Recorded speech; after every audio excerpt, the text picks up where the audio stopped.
La historia del narcotráfico en México no comienza con capos en mansiones ni ejércitos armados hasta los dientes. Comienza en silencio, con rutas ocultas, con acuerdos secretos y con un poder que poco a poco se filtró en cada rincón del país. Lo que parecía un negocio clandestino se transformó en una guerra sin fronteras, marcada por traiciones, pactos imposibles y una violencia que alteró para siempre el destino de millones de personas. Pero lo más inquietante es que detrás de cada cargamento, de cada líder que cayó y de cada masacre, hubo fuerzas mucho más grandes moviendo los hilos desde las sombras. Porque la verdadera historia del narcotráfico en México no es la que nos han contado. La historia de un país se escribe con sangre y con tinta, con la gloria de sus batallas y la ignominia de sus secretos. Pero hay historias que se escriben en la sombra, con la savia lechosa de una amapola y la promesa de un billete verde, y esa es la historia que vamos a contar. México, un país que se debate entre la luz y la oscuridad, un espejo de la belleza y de la violencia, y en las profundidades de ese reflejo se gestó un imperio, un vasto territorio de poder y corrupción, de traiciones y muertes, que se alzó sobre los cimientos de la necesidad, la ambición y el abandono. Para entender este monstruo, debemos regresar a sus orígenes, a un tiempo de posguerra y olvido, los años 40 y 50, cuando el contrabando no era más que una actividad rudimentaria, una forma de supervivencia en las sierras del norte. El negocio era sencillo, marihuana y amapola, una planta para los vicios de los de abajo y otra para el dolor de los de arriba. La Segunda Guerra Mundial había dejado un rastro de destrucción y un profundo vacío. Millones de soldados heridos, la necesidad de analgésicos. El opio se convirtió en una mercancía de oro, y con los países asiáticos en ruinas, la mirada de los traficantes se posó en un nuevo territorio, el Triángulo Dorado mexicano. Los cerros de Sinaloa, Chihuahua y Durango se pintaron de un púrpura efímero, el color de la amapola en flor, y aquel campo se convirtió en un semillero de un nuevo tipo de guerra. Las rutas hacia el norte se fueron marcando con cada saco de contrabando, desde las entrañas de la sierra, por caminos de tierra y a lomo de mula. Los capos de aquellos años transportaban su mercancía hacia la frontera de Estados Unidos.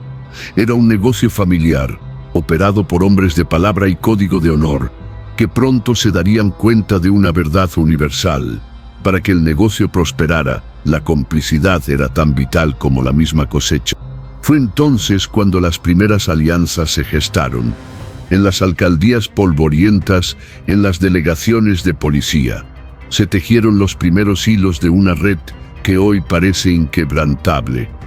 Los traficantes entregaban fajos de billetes y a cambio recibían la mirada complaciente de la autoridad, la impunidad para mover sus productos y la seguridad de sus operaciones.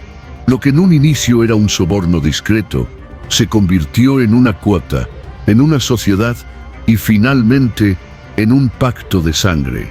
El político se volvió cómplice, el policía socio. Sinaloa, tierra de hombres fuertes y de leyendas, se erigió como el epicentro de este nuevo orden. Su posición geográfica y el carácter intrépido de su gente le dieron una ventaja natural. Los pioneros del contrabando, aquellos hombres que sembraban a escondidas en sus parcelas, fueron perfeccionando el arte de la producción y la distribución. El negocio se expandía, las ganancias crecían, y la vida de los traficantes empezaba a adquirir un brillo nuevo, un destello de poder y opulencia.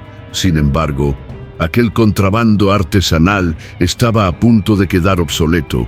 El mundo cambiaba, y con él, los vicios. La necesidad de heroína crecía, y una nueva droga comenzaba a surgir de los laboratorios clandestinos de Sudamérica: la cocaína. El mercado internacional demandaba velocidad y una logística más sofisticada. Aquellos rudimentarios caminos de tierra no serían suficientes. Los capos del pasado no imaginaban que la semilla que plantaron décadas atrás estaba a punto de germinar en una monstruosa red de poder que dominaría al país y que se extendería por todo el planeta. Antes de continuar con esta historia, te invitamos a ser parte de este viaje. Suscríbete al canal y activa la campana para no perderte ningún capítulo de esta cruda verdad. Ahora, volvamos a la sombra. La amapola y la marihuana habían sembrado las primeras fortunas, pero fue el mercado de los años 70 el que las hizo florecer. La contracultura de Estados Unidos y la explosión de la música rock crearon una demanda insaciable que transformó el contrabando artesanal del pasado en un lucrativo negocio a gran escala. El transporte a lomo de mulas se sustituyó por grandes camiones y avionetas capaces de cruzar la frontera con toneladas de mercancía. Los cultivadores de las sierras, antes simples granjeros, se convirtieron en capataces de inmensos plantíos, verdaderos ejércitos de jornaleros al servicio del tráfico. La marihuana se volvió la moneda de cambio y la base de una acumulación de capital sin precedentes. Pero la verdadera transformación, el momento que cambió para siempre la historia criminal de México, llegó con un polvo blanco. Desde las selvas de Colombia, una droga de élite, la cocaína, comenzó a inundar el mercado global. El cártel de Medellín y el cártel de Cali, dueños del negocio, necesitaban una ruta segura para mover su producto hacia el lucrativo mercado estadounidense. México, con su geografía estratégica y su creciente red de corrupción, era el puente ideal. Y fue en ese momento cuando la rudimentaria Operación del Norte se unió a un negocio multimillonario. Una nueva generación de líderes emergió de la sombra. Figuras que entendieron que la clave del poder estaba en la unidad y en la diversificación, y de entre todos ellos, brillaron tres nombres que pasarían a la historia del crimen organizado: Miguel Ángel Félix Gallardo, Ernesto Fonseca Carrillo y Rafael Caro Quintero. Juntos formaron la primera gran federación de traficantes, un conglomerado de poder conocido como el Cártel de Guadalajara. Félix Gallardo, el jefe de jefes, fue el estratega, el hombre que entendió el negocio como una corporación, que forjó alianzas con la élite política y militar, y que centralizó el control de todas las rutas del país. No era un hombre de violencia gratuita, sino de inteligencia fría y de un vasto poder de convencimiento. Junto a él, Ernesto Fonseca, Don Neto, aportaba la experiencia y la disciplina de la vieja escuela, con una crueldad que era su firma personal. Y Rafael Caro Quintero, el más joven, fue el visionario de la producción, el hombre que supervisó la siembra de la mítica plantación de marihuana, más grande que jamás se haya visto, el Rancho Búfalo. En la cumbre de su poder, el cártel de Guadalajara era un imperio.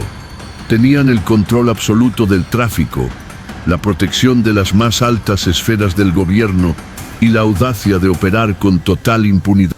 Pero su éxito atrajo la atención de una fuerza implacable del norte, la Agencia Antidrogas de Estados Unidos, la DEA. Un agente, un hombre llamado Enrique Kiki Camarena, se infiltró en las entrañas del cártel. Con valentía y determinación, Kiki logró documentar la magnitud de las operaciones del Rancho Búfalo, una plantación del tamaño de una pequeña ciudad. Con su información, el gobierno mexicano, presionado por Estados Unidos, orquestó el operativo para destruir la cosecha. Fue un golpe de 8,000 toneladas, una bofetada en el rostro del poder del cártel. La furia de los capos fue total. La rabia de Félix Gallardo, el desprecio de Don Neto y la sed de venganza de Caro Quintero se unieron en un solo acto de violencia. Camarena fue secuestrado. Durante días, en una casa en Guadalajara, el agente fue brutalmente torturado. La grabación de sus interrogatorios, escalofriante y real, se convertiría en una de las evidencias más crudas de la barbarie del narcotráfico. Al asesinar a un agente de la DEA, los capos de Guadalajara cruzaron una línea que nadie se atrevía a cruzar. Ya no era un simple problema de contrabando, era una afrenta directa a la soberanía de Estados Unidos. La respuesta fue una cacería brutal. El gobierno estadounidense desató la Operación Leyenda, una cacería implacable que no se detendría hasta que los responsables fueran capturados. Rafael Caro Quintero fue el primero en caer, aprehendido en Costa Rica. Poco después, Ernesto Fonseca fue capturado en Puerto Vallarta. El último en caer fue Miguel Ángel Félix Gallardo, el líder de la Federación. En abril de 1989, fue arrestado en su casa, marcando el fin de una era. Pero su caída no trajo la paz. El vacío de poder que dejó Félix Gallardo no podía ser llenado por una sola persona. El imperio unificado se fragmentó. Los viejos lugartenientes y socios, que antes servían a un solo jefe, ahora se apoderaron de sus propios territorios y de sus propias rutas. El mapa del narcotráfico se descompuso en facciones rivales, dando origen a los cárteles que hoy dominan los titulares: el cártel de Tijuana, el cártel de Juárez y el cártel de Sinaloa. La sangre que se derramaría por el control de las plazas y las rutas sería la primera de una guerra que apenas estaba comenzando. La caída del jefe de jefes no trajo la paz. Su arresto no fue el fin del imperio, sino la chispa que encendió la pólvora. Aquel vacío de poder era demasiado grande para ser llenado por una sola figura: el cártel de Guadalajara.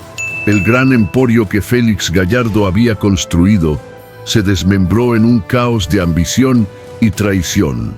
Sus antiguos socios y lugartenientes, los hombres que habían aprendido el negocio a su sombra, ahora se erigieron como dueños de sus propios territorios. La unificación se derrumbó y en su lugar nacieron los grandes cárteles que hoy son sinónimos de violencia y poder desmedido. El cártel de Tijuana, el cártel de Juárez, el cártel de Sinaloa y el cártel del Golfo. Esta fragmentación marcó el inicio de la era más sangrienta de la historia del narcotráfico. Los pactos de antaño se disolvieron en un baño de sangre. Las luchas ya no eran por la supervivencia, sino por el control absoluto de las plazas y las rutas. Y el campo de batalla no se limitó a las sierras polvorientas. La guerra bajó de las montañas y se instaló en las ciudades, en las calles, en los restaurantes y en las discotecas. La violencia urbana se convirtió en el nuevo rostro del narco. En la frontera, la disputa se volvió personal, cruel y pública. Tijuana, la puerta de entrada a California, se convirtió en el epicentro de la confrontación. Los hermanos Arellano Félix, una dinastía de capos jóvenes y de una brutalidad sin precedentes, se apoderaron de la plaza. Con la ferocidad de animales salvajes, los Arellano Félix impusieron un régimen de terror.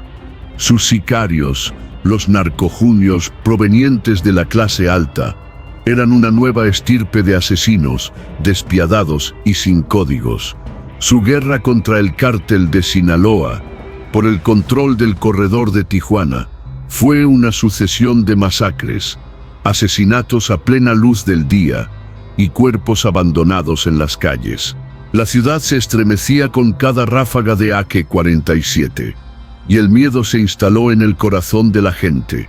Mientras tanto, más al este, otra figura legendaria se alzaba para dominar las rutas de la cocaína: Amado Carrillo Fuentes, el Señor de los Cielos. Con la caída de Félix Gallardo, Amado se apoderó de las operaciones en Ciudad Juárez, la frontera más transitada del mundo. Él no era un hombre de violencia gratuita, sino de una ambición ilimitada y de una visión de negocios global. Entendió que el futuro estaba en el aire. Adquirió una flota de aviones Boeing 717, y de ahí su sobrenombre. Estos gigantes del aire, adaptados para cargar hasta 20 toneladas de cocaína, sobrevolaban el territorio mexicano y aterrizaban en aeropuertos clandestinos, burlando la vigilancia de las autoridades. Amado construyó el más sofisticado imperio de transporte que el narcotráfico jamás haya visto, moviendo una cantidad de droga que hoy es difícil de imaginar.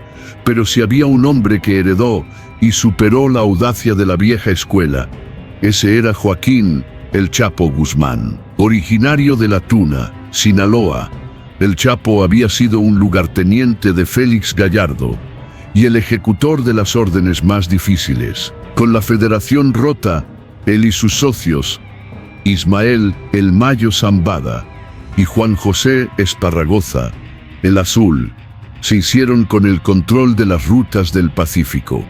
El cártel de Sinaloa nació de la astucia de estos hombres y de su habilidad para adaptarse al nuevo panorama. El Chapo perfeccionó el uso de túneles sofisticados para mover la droga por debajo de la frontera, una estrategia que lo haría mundialmente famoso. Su guerra contra los Arellano Félix se convertiría en una de las rivalidades más sanguinarias del crimen organizado, llevando la violencia a niveles insostenibles.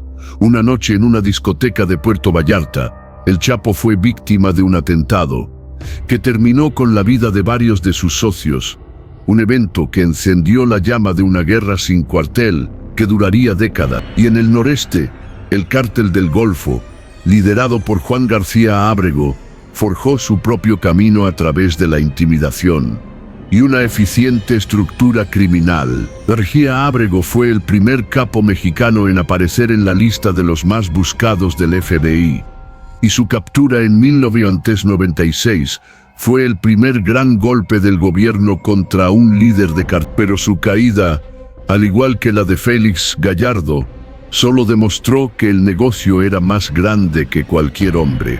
Un nuevo y más violento líder tomó su lugar, y el ciclo de la violencia continuó. La década de los 90 no solo fue una era de fragmentación y de sangrientas guerras por el territorio, fue el momento en que el poder de los cárteles se hizo visible y descarado. Los mexicanos se acostumbraron a ver ejecuciones en la televisión, a leer sobre enfrentamientos armados en los periódicos.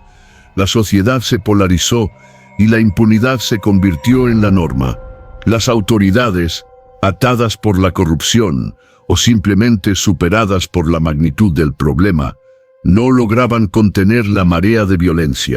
Esta década, marcada por la brutalidad sin control, preparó el terreno para un enfrentamiento inevitable y sangriento. El caos de la guerra por las plazas llevaría a una respuesta del Estado. El México del nuevo milenio se preparaba para declarar una guerra abierta que cambiaría al país para siempre. El caos se había desbordado. La década de los 90 había visto al narco mexicano crecer sin control, forjando sus fortunas en una guerra interna por las plazas. Pero a finales del año 2006, algo cambió para siempre. Un nuevo gobierno tomó el poder, y con él, una promesa audaz y definitiva: la guerra. Felipe Calderón Hinojosa, recién investido como presidente, declaró un enfrentamiento frontal contra los cárteles. La estrategia fue simple y radical: sacar a los soldados a las calles para combatir la delincuencia organizada. El 11 de diciembre de 2006, en el estado de Michoacán, el primer operativo militar marcó el inicio de la guerra contra el narco. Lo que parecía un despliegue de fuerza necesario se convertiría en un torbellino de violencia que engulliría al país por más de una década. Las ciudades del norte se transformaron en zonas de combate. La gente se acostumbró a la imagen de soldados patrullando las calles, a los convoyes blindados, a los helicópteros artillados sobrevolando sus techos. El objetivo era desarticular las grandes estructuras criminales a través de la captura o abatimiento de sus líderes. La estrategia, llamada de decapitación, era un golpe directo a la cabeza de los cárteles. Pero el golpe, en lugar de matarlos, los hizo fragmentarse. La bestia no murió, se multiplicó. La caída de figuras clave generó un vacío de poder instantáneo. Los lugartenientes, los jefes de sicarios y los mandos medios, que antes obedecían una jerarquía.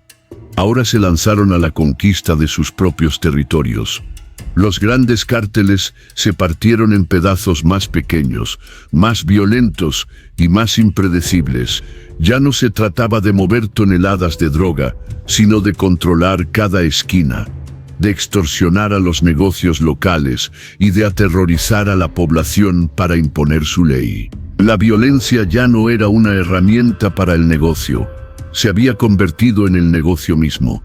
Y en medio de este caos, surgió un nuevo actor, uno que cambiaría las reglas del juego para siempre.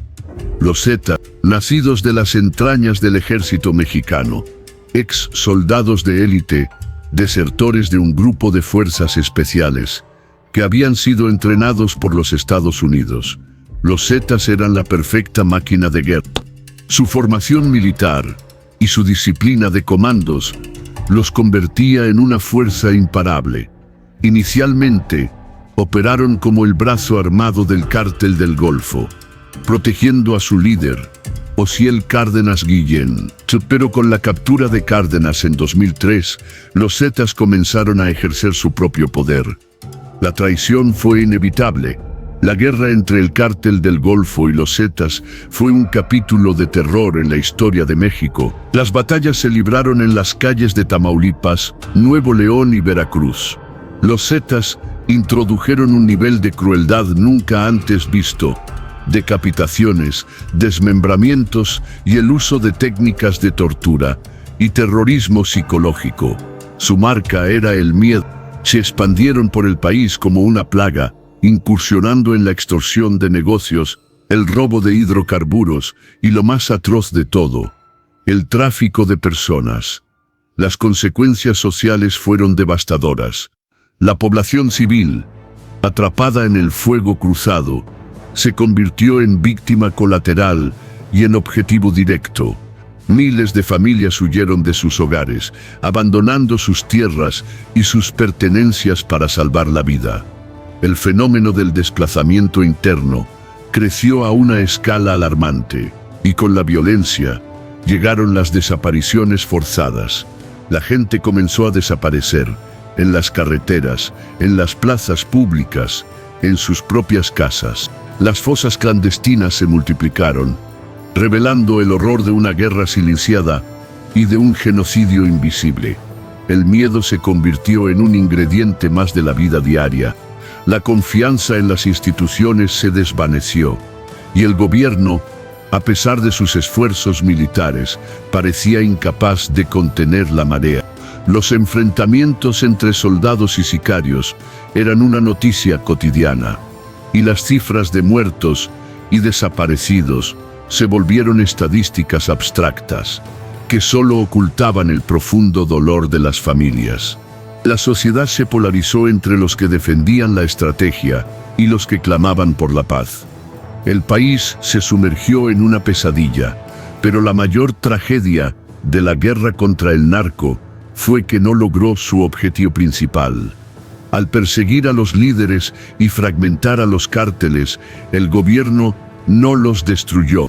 En su lugar, los obligó a mutar. Los cárteles se volvieron más resilientes, más descentralizados y más diversificados. El tráfico de drogas seguía siendo su principal fuente de ingresos, pero ahora incursionaban en la extorsión, el secuestro y el tráfico de personas. Se volvieron organizaciones híbridas, capaces de adaptarse a cualquier situación y de controlar los territorios a través de la fuerza bruta y el miedo. La guerra había fracasado, y el costo de ese fracaso era un país en llamas, a la espera de un nuevo capítulo, aún más oscuro. El siglo XXI no trajo la paz. La brutal guerra declarada por el Estado no aniquiló a los cárteles. En su lugar, los forzó a una evolución oscura que los transformaría en entidades más globales, más descentralizadas y más letales que nunca. Mientras el país ardía en una violencia sin precedentes, las organizaciones criminales mexicanas dejaron de ser simples puentes de paso para convertirse en amos del mercado. la producción de metanfetamina y la explosión de la crisis de los opioides en Estados Unidos, con el fentanilo a la cabeza, les dio un nuevo negocio que les permitiría un control absoluto sobre la cadena de valor, desde la fabricación del veneno hasta su distribución en cada ciudad del mundo. La expansión fue meteórica. Los cárteles mexicanos ya no solo operaban en la frontera norte, sino que establecieron presencia en Europa, Asia y Oceanía. Se aliaron con mafias locales, con pandillas callejeras y con redes de corrupción en cada continente. El cártel de Sinaloa y más tarde el cártel Jalisco Nueva Generación se volvieron marcas globales de la misma forma que una multinacional. Sus tentáculos llegaron a todas partes y su poder, sostenido por el terror y la inyección de miles de millones de dólares a la economía clandestina, creció hasta niveles inimaginables. Y en medio de este nuevo panorama de guerra global, una figura se convirtió en el símbolo de la audacia y la impunidad del narcotráfico: Joaquín El Chapo Guzmán. Su primera fuga, escondido en un carrito de lavandería en 2001, ya había cimentado su leyenda. Se convirtió en un fantasma, el hombre más buscado del mundo. Su captura en 2014, tras años de una intensa cacería, fue celebrada como una victoria del Estado. Pero la historia estaba lejos de terminar. En 2015, en una de las fugas más espectaculares de la historia del crimen, El Chapo se desvaneció de su celda de máxima seguridad a través de un túnel kilométrico con ventilación, rieles e iluminación. La burla era total. El hombre que los gobiernos más poderosos del mundo no podían contener se había fugado de nuevo. Su segunda recaptura en 2016 fue el clímax de esta saga. Pero la leyenda ya estaba escrita. Su imagen, su nombre y su historia se convirtieron en un fenómeno cultural. Fue el protagonista de series de televisión, de canciones y de miles de historias. Su figura, a la vez temida y mitificada, resumía el fracaso del Estado y el poderío del crimen organizado, su extradición a Estados Unidos y el juicio que lo sentenció a cadena perpetua fue el final de su capítulo personal, pero no de la guerra, porque en el vacío que dejó el Chapo, los cárteles crecieron. El cártel de Sinaloa, dirigido por el enigmático Ismael El Mayo Zambada, un fantasma que nunca ha pisado una cárcel, continuó su expansión silenciosa y estratégica. Y en el occidente de México, una nueva bestia se levantó, el cártel Jalisco Nueva Generación, liderado por Nemesio Oseguera Cervantes. El Mencho, el CNG, no opera con los viejos códigos. Su marca es la violencia desmedida, la ostentación de armamento de guerra y la confrontación directa contra el Estado. A diferencia de los viejos capos, el Mencho no busca esconderse en la sierra. Busca el control total de los territorios y lo hace a través de un terror mediático y una brutalidad calculada. Su guerra contra el cártel de Sinaloa, por el control de las plazas, ha sumido al país en un conflicto perpetuo, dejando a su paso un rastro de sangre. La historia del narcotráfico en México no puede entenderse sin sus consecuencias. La violencia desatada ha dejado un saldo de cientos de miles de muertos y decenas de miles de desaparecidos. Familias enteras se han desintegrado y las comunidades se han convertido en pueblos fantasma. La economía clandestina ha corrompido todos los niveles de gobierno y ha penetrado en la cultura. Los narcocorridos glorifican a los capos, las series de televisión los romantizan, y el dinero del narco financia fiestas, campañas políticas y negocios legítimos.